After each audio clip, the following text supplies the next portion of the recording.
ফরিদপুরে নকল ওরস্যালাইন তৈরির কারখানায় অভিযান চালিয়েছেন ভ্রাম্যমাণ আদালত। এ সময় ওই কারখানা ও গোডাউন সিলগালা করে দেওয়া হয়। পাশাপাশি নকল পণ্য উৎপাদন করায় প্রতিষ্ঠানটিকে 2 লাখ টাকা জরিমানা করা হয়েছে।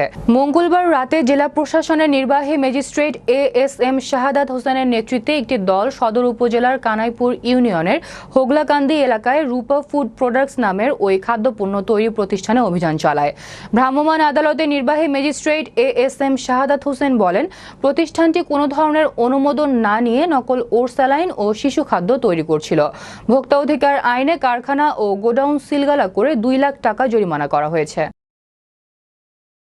আমাদের বিজ্ঞ নির্বাহী ম্যাজিস্ট্রেট স্যার এটা জাস্টিফিকেশন করলেন যে এটা সাসপেক্টেড এবং এটা কাগজপত্র যাচাই বাছাই চলছে এবং এটা যে নকল এটা প্রতীয়মান হয়েছে, সেই ক্ষেত্রে এটা বিধি ব্যবস্থা নেওয়া হবে আইনগত।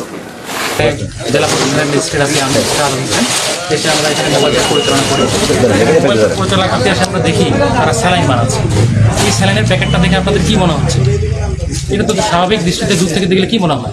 এটা আমাদের SMC রোড স্যালাইন, কিন্তু আপনারা যদি একটু ভালো করে খেয়াল করেন দেখতে পাবেন এটা লেখা হচ্ছে রূপা ফুড প্রোডাক্টস। তাহলে এই রূপা ফুড প্রোডাক্টসের এই স্যালাইন বানানোর অনুমোদন আছে কিনা? তাদের এটা কোনো ধরনের অনুমোদন নেই। এই যে আপনারা এত বড় গোডাউনটা দেখতে পাচ্ছেন, এই পুরোটাই অনুমোদনহীন নকল স্যালাইন দিয়ে ভর্তি। আপনারা সবাই জানেন স্যালাইন হচ্ছে আমাদের জীবন রক্ষাকারী একটা পণ্য। আমাদের বাচ্চারা, ছোট বাচ্চারা, বয়স্করা এই গরমে হিটওয়েভে অসুস্থ হয়ে যায়। অন্য কোনো সময় আমাদের ওষুধ বা যেটাই বলেন আমরা কি খাই? স্যালাইন খাই। গরমে হাফ লিটার পানিতে একটা স্যালাইন ঘুরে আমরা খাই। এইটা জীবন রক্ষাকারী পণ্য এরা নকল করে এটা মানুষের জীবন চরমভাবে হুমকির মধ্যে। আমরা জেলা প্রশাসন থেকে এসেছি, বিজ্ঞ নির্বাহী ম্যাজিস্ট্রেট আমি। আমরা এটা পুরোটাই আমরা সিলগালা করে দেবো এবং আইন অনুযায়ী যথাযথ ব্যবস্থা। পেয়েছেন কিনা, গ্রেপ্তার করা গেছে কিনা?